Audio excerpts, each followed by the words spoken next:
నేను మిమ్మల్ని మాట్లాడగలనుకుంటున్నాను. దేవుడు వాడుకునే వ్యక్తి సిఎస్ఐ చర్చెస్లో లేడా? రోమన్ కాథలిక్ చర్చెస్లో లేడా? పెంతుకోస్తు చర్చెస్లో లేడా? బాప్టిస్ట్ చర్చెస్లో లేడా? మెథడిస్ట్ చర్చెస్లో లేడా? దేవుడు వాడుకునేవారు ప్రతి మినిస్ట్రీలో, ప్రతి డినామినేషన్లో కూడా ఉన్నారు. కానీ దేవుడు వాడుకునే వ్యక్తిని దేవుడు నిలబెట్టి మాట్లాడించుకునే ముందు మనం ఏం చేస్తుంటామంటే, ఆ వ్యక్తి ఏ మినిస్ట్రీకి సంబంధించిన వాడు, ఆ వ్యక్తి సిద్ధాంతం ఏమిటి అన్న దగ్గర ఆగిపోతున్నారు నేడు సమాజం. అందుకే నేను ఒక స్టేట్మెంట్ ఇవ్వబోతున్నాను సందేశానికి ప్రారంభంలోనే. యావత్తు క్రైస్తవ సమాజం గమనించండి. కొంతకాలం దయచేసి ముందు సిద్ధాంత గందరగోళాన్ని అలా పక్కనుంచండి. కొంతకాలం సిద్ధాంత గొడవలను అలా పక్కనుంచి మొట్టమొదటిగా మనమందరము దేవుని గూర్చిన జ్ఞానముతో, దేవుని గూర్చిన ఆలోచన విధానముతో, యుగాలలో తరాలలో మరుగు చేయబడి ఉన్న దేవుని ఉన్నతమైన మర్మముతో నింపబడడానికి ముందు ప్రార్థన చేద్దాం. ముందు దేవుని ఆలోచన విధానం, ముందు దేవుని జ్ఞానం, ముందు దేవుడు రహస్యాలు దాచిన సంగతులను తెలుసుకుందాం. రెండవది, అందరి ఎడల ప్రేమ కలిగి ఉండడానికి ప్రయాసపడదాం.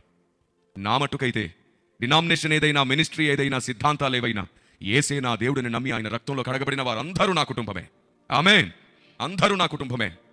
క్రీస్తునందు నేను అందరినీ నా కుటుంబమని నమ్ముతున్నాను. మనమందరము ఆయన కుటుంబం అయితే మనం అందరం ఒక్క కుటుంబమే. మనకున్న డిఫరెన్సెస్ కేవలం ఆలోచనపరమైనవి. అవును, ఆలోచనపరమైనవైతే, జస్ట్ ఐడియాలజికల్ ఎర్రర్స్ అయితే ఆలోచన చెప్పుకుంటే సరిపోతుందిగా. మరి ద్వేషిస్తున్నారు ఎందుకు ఒకరినొకరు? అవమానించుకుంటున్నారు ఎందుకు ఒకరినొకరు? సిద్ధాంతాలను బట్టి మనం ఒకరితో ఒకరం పోరాడడం ఎందుకు? సిద్ధాంతాలు ప్రేమతో మాట్లాడుకుంటే సరిపోతుంది. మోకరించి ప్రార్థిస్తే సరిపోతుంది. యథార్థంగా పరిశుద్ధాత్ముని సహాయాన్ని అడిగితే సరిపోతుంది. ఆయనే మనకు బోధిస్తాడు, ఆయనే మనకు అర్థమయ్యేటట్లు చేస్తాడు. అవును, కానీ ప్రేమ ఉంది చూశారు, మనం కలిగి ఉండడానికి ప్రయాసపడకపోతే, ప్రేమ అనే విత్తనం మనలో చిగురించేటట్లు మనం సహవాసంలో ఉండకపోతే దేవుడు ఒప్పుకోడు.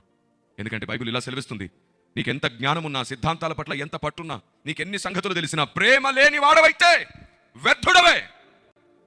వ్యర్థుడవే. నీ మాటలో ప్రేమ ఉండని, ఇంకొకరిని సరిచేయడంలో కూడా ప్రేమ ఉండని, అది సిద్ధాంత చర్చ అయినా సరే ప్రేమ ఉండని.